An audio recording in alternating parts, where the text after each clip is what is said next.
These seem simple, but if you've actually never done it before, this could be confusing.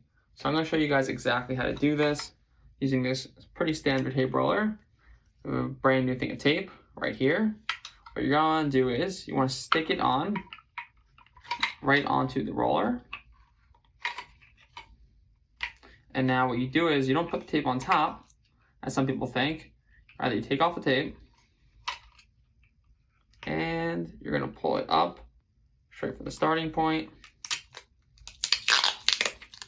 like so. And instead of going on top, you're going to go right here through the bottom, holding the tape right here. You're going to slide it through this metal piece on the bottom, in between the black roller and the metal tab. Pull it up. It's that simple. You can tape up anything you need.